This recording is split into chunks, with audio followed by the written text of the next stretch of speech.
Joël, chapitre 2, du 25 au 27e verset.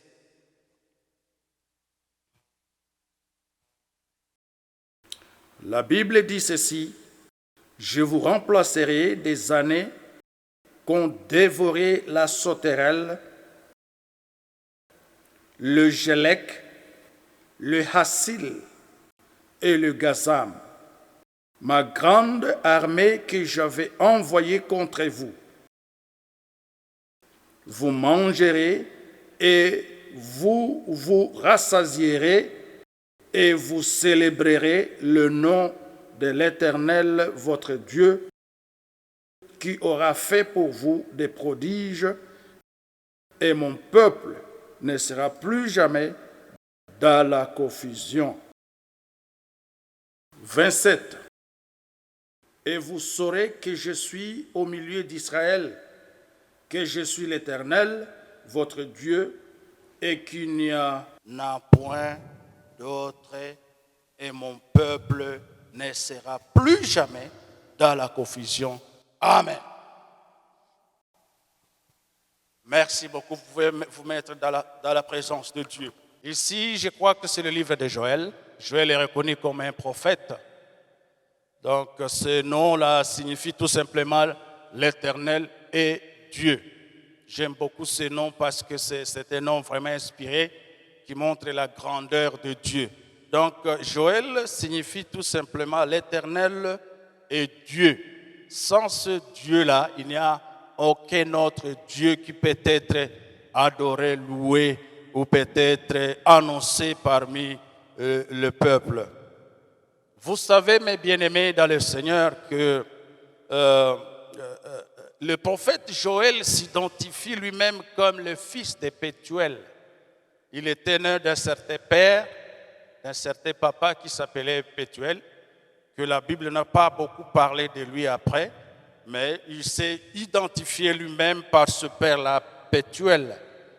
Historiquement, il est fils de Pétuel et d'une certaine maman qui est ignorée ici, et la Bible n'a pas cité son nom. J'aime beaucoup la prophétie de Joël parce que c'est une prophétie qui était donnée lorsque Israël était dans les tourments. Israël était dans des problèmes sérieux. Donc sa familiarité avec les sacrificateurs indique la possibilité qu'il lui était un prophète sacerdotal. C'est pourquoi je dis que j'aime beaucoup sa prophétie, parce qu'il prophétisait comme une personne qui était au sacerdoce, qui travaillait à Dieu, qu'il reconnaissait. Et il parlait sur quelqu'un qui était sûr de lui. Donc c'est pour cela, par rapport à ces prophéties, vous voyez que Joël, vous trouverez que Joël donnait sa prophétie comme un prophète des sacerdoces. Donc ce n'était pas n'importe quel prophète, c'est pour cela qu'il parlait vraiment de la part de l'Éternel sans pouvoir laisser passer une parole venant du trône. Alléluia, alléluia, alléluia. Donc lui était un prophète sacerdotal qui annonçait la parole véritable de l'Éternel. Vous voyez? Donc cette véritabilité de message de Joël faisait à lui un prophète mis à part, et malgré qu'il était, il est compté parmi les petits prophètes, mais il est un grand prophète sacerdotal. Puisque Joël, avant que je puisse entrer vraiment dans le vif du message pour terminer et conclure, puisque Joël ne mentionne aucun roi ni aucun événement historique vérifiable, la date de son message prophétique est tout simplement incertaine. Si vous lisez ces trois chapitres qu'il a écrits et ces paroles, vous ne trouverez nulle part Joël a parlé d'un prophète, d'un roi quelconque, il n'a pas parlé des sacrificateurs. C'est pour cela, par rapport à ces événements, c'est très difficile d'identifier la date précise de ces écrits, de de ses écrits. Mais tout ça, ça ne reste pas, ça ne met pas en cause les vrais messages qu'il donne de la part de l'Éternel. Certains croient que le ministère prophétique de Joël s'est situé après le retour des exilés juifs à Jérusalem, environ 510 ou 400 ans, où il n'y avait plus de rois à Juda et les sacrificateurs étaient les chefs du peuple les plus influents. Donc vous voyez, tout ça, ça explique comment est-ce que Joël était quelqu'un de très particulier dans ses écrits et dans ses messages prophétiques. Mais qu'est-ce que je vais dire par rapport aux 3 versets que nous venons de lire? Je vais intituler ce message en ceci: les promesses de Dieu et ses retombées. Les promesses de Dieu et ses retombées. Alors, au verset 25, parce que je sais que l'historique de Joël ne peut nous amener nulle part, ça peut nous aider à comprendre qui était ce monsieur qui nous avait donné ces prophéties et ces messages. Mais je crois que le contenu des messages était plus important que toute chose. Alors, verset 25, ici, il y a des promesses que Dieu a commencé à donner. Je commence à partir du verset 25. Je vous remplacerai les années qu'ont dévoré la sauterelle, le gélec, le assil et le gazam, ma grande armée que j'avais envoyée contre vous. Ça, c'est le message que Joël est en train de passer aux Juifs, aux Israélites, pendant un moment donné. C'était lors le peuple de Dieu était vraiment frappé de grands jugements. Ce jugement était dû à la perdition.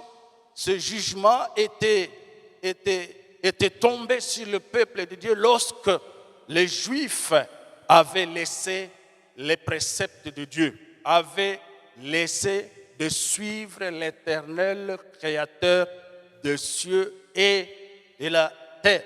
C'est pour cela que Dieu les avait laissés.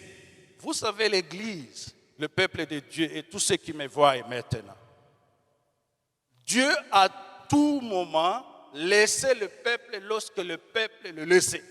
Lorsque le peuple s'est détaché de lui, lorsque le peuple s'est détourné de lui, historiquement, depuis le début de la Bible jusqu'à la fin, la Bible nous démontre clairement que Dieu laissait les gens, Dieu relâchait les gens, Dieu n'écoutait pas les gens, Dieu a envoyé le jugement, Dieu a envoyé des plaies, Dieu a envoyé des choses terribles et horribles sur la vie des gens pour que ces gens se retrouvent et reviennent à l'Éternel.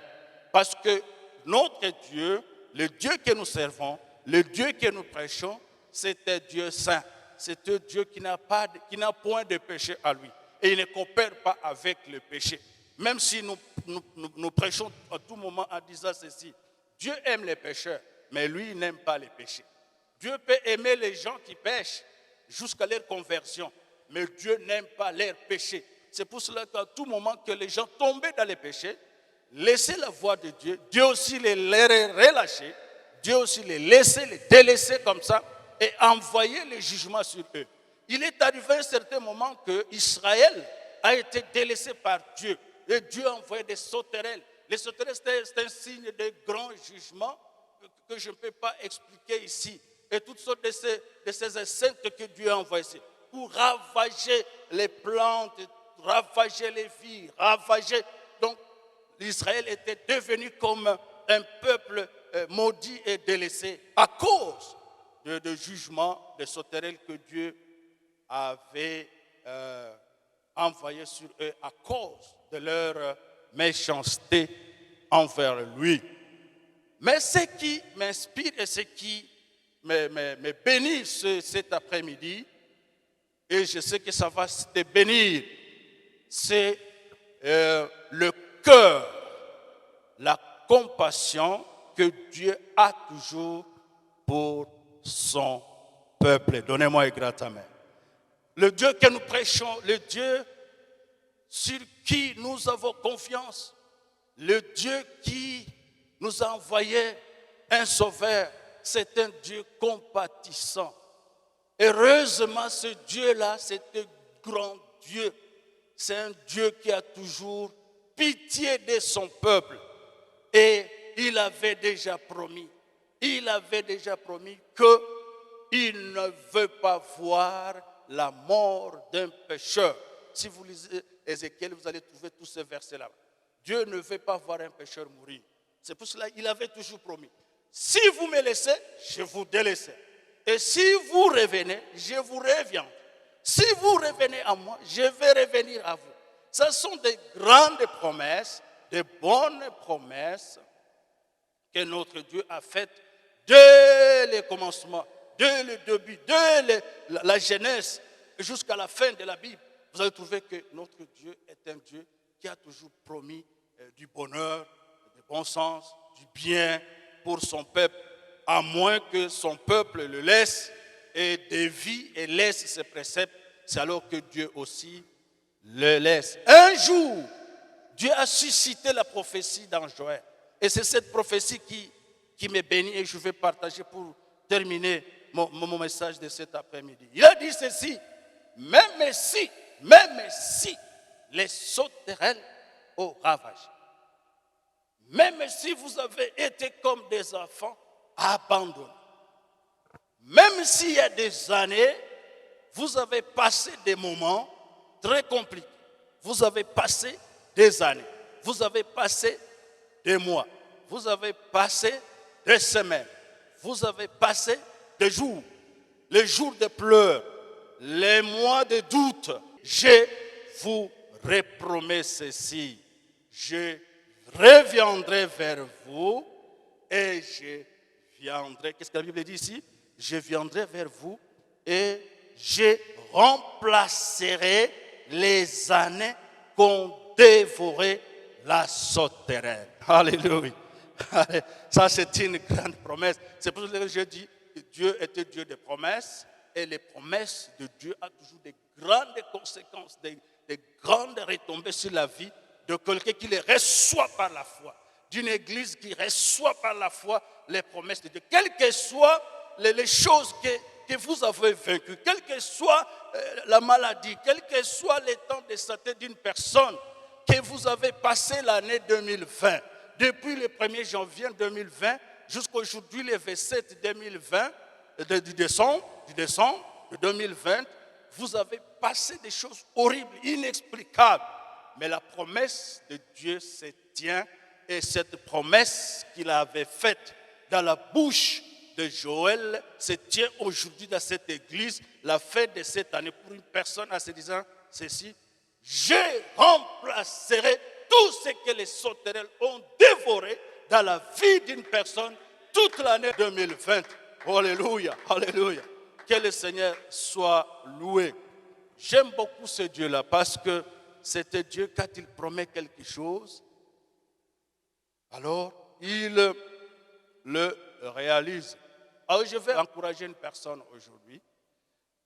Ayez la foi en Dieu, que tu vas terminer avec succès cette année 2020, quel que soit tout ce que vous avez vécu durant toute l'année passée.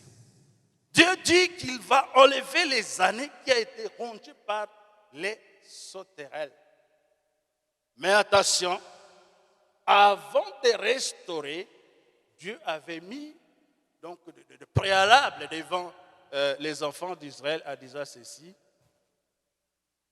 ce que vous devez d'abord faire, malgré que je vais remplacer, malgré que je vais ramener à manger, vous serez rassasiés. Répentez-vous d'abord et ayez en vous l'esprit de revenir à moi qui a le dernier mot de votre vie. Donc, c'est-à-dire qu'avant que Dieu restaure, et je vais dire à une personne ici, si tu veux vraiment vivre cette restauration et cette reconquête de tout ce que Satan a pris de ta vie cette année, je vais te dire une chose, ayez en toi l'esprit de se repentir. Parce qu'on ne doit pas parler de destruction, on ne doit pas parler de jugement, on ne doit pas parler d'être lâché ou délaissé par Dieu si quelque part nous-mêmes n'avons pas délaissé ou lâché ou laissé Dieu, ou peut-être on ne s'est pas détourné de lui. Donc, parce que Dieu, toujours quand on se détourne, et lui aussi se détourne. Peut-être nous aussi, toi qui me suis maintenant, tu t'es détourné aussi de plusieurs fois, de plusieurs manières, cette année, de ton Dieu. Soit dans les dires, querelle, colère, ivrognerie, impudicité, la vie, la pécheresse. Je sais que tu t'es détourné. Sûr et certain, tu t'es détourné de beaucoup de choses. Et à cause de cela, à un certain niveau, Dieu aussi a fait comme s'il t'a laissé. Il t'a délaissé pour que tu sois frappé, que des choses t'atteignent. Tu as été même frappé peut-être des maladies et des choses beaucoup, des ratés dans ta vie dans cette année. À cause des actes, ta vie de péché que tu mènes. Mais aujourd'hui, la Bible dit, le Seigneur est à la porte, il est là avec ses promesses, il est prêt à restituer, il est prêt à faire des grandes choses encore dans ta vie avant que cette année termine, parce qu'il parle des années, des mois, des jours. Avant que cette année termine, Dieu est déjà à la porte et il est à mesure, il est avec lui toutes les bonnes choses pour rémunérer une personne, à condition que toi et moi se répandent. Se répand.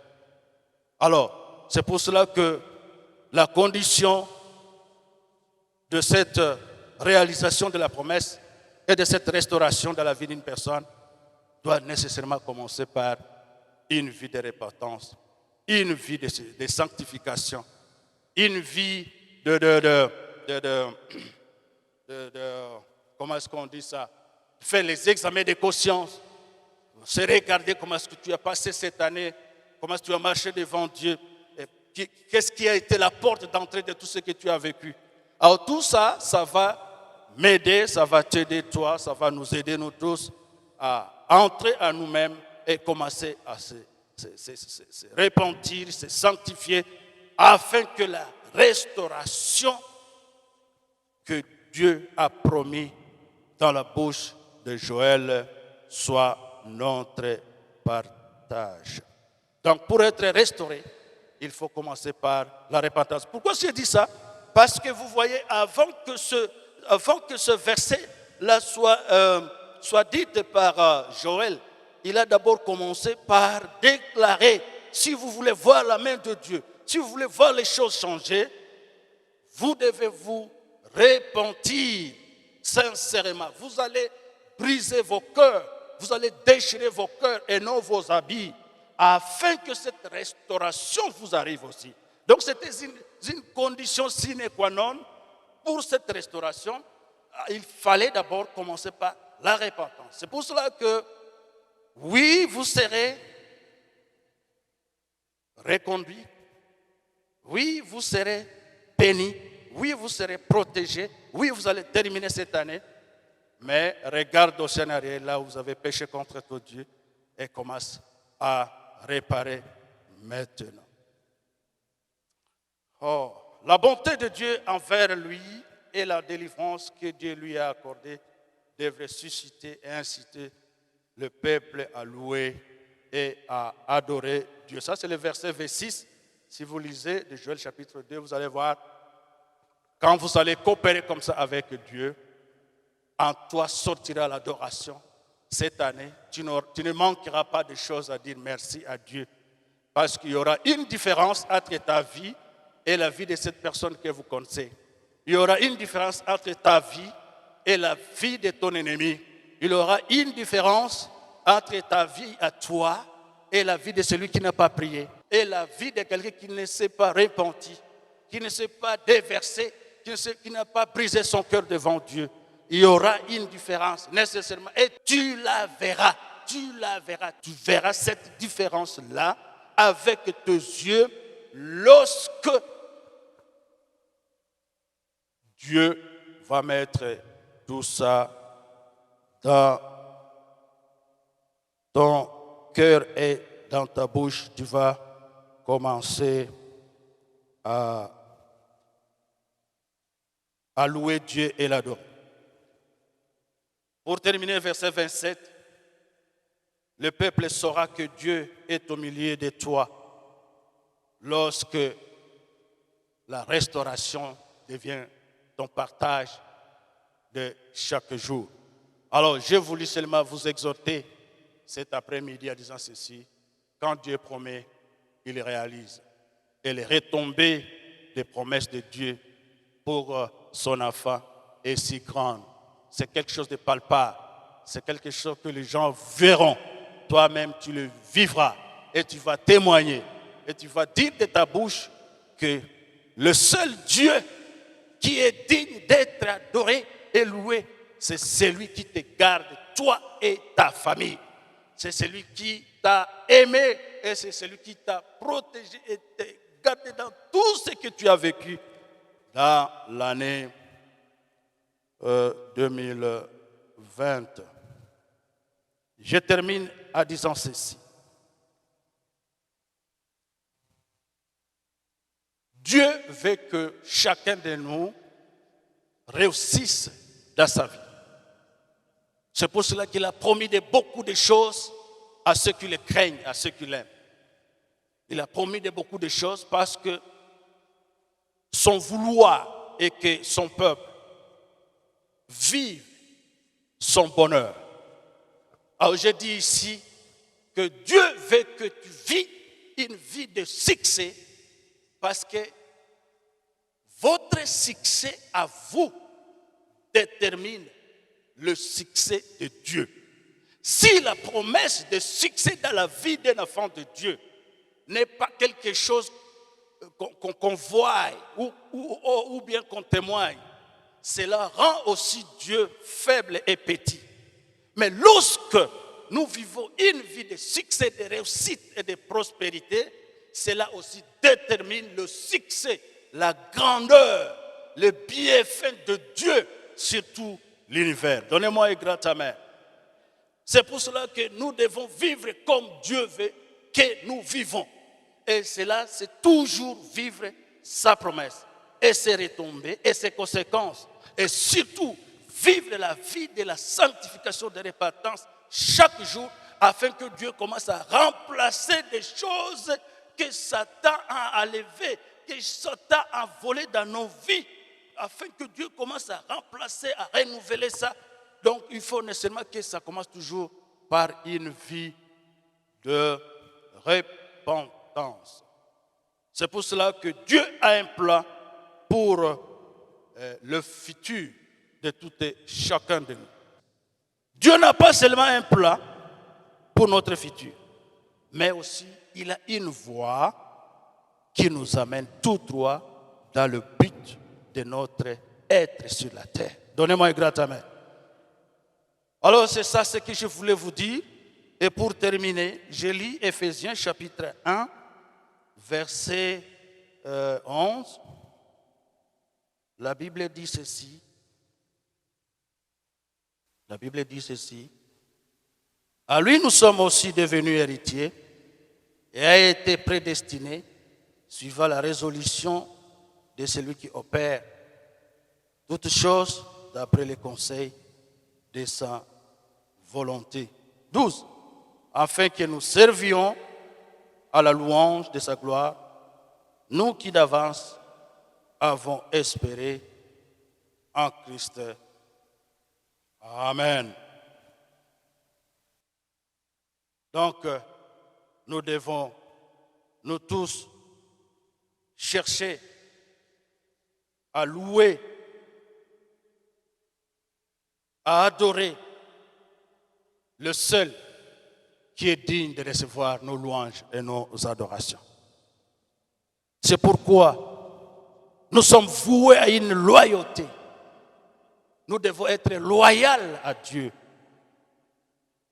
et lui donner des adorations exclusives, des adorations qu'on ne peut pas partager avec les autres, qu'on ne peut pas partager avec nos maris, nos femmes, nos enfants, des louanges qu'on ne peut pas partager avec les gouvernants de ce monde, mais exclusifs à lui-même. Et lui être loyal chaque fois que nous parlons de lui aux autres. Nous-mêmes, nous sommes modèles et les gens voient Dieu à nous parce qu'il doit passer par nous pour nous amener, pour démontrer, pour montrer au monde qu'il est un Dieu merveilleux et qu'il aime tout le monde qui veut témoigner de lui. Que Dieu bénisse sa parole. Au nom de Jésus-Christ. Amen.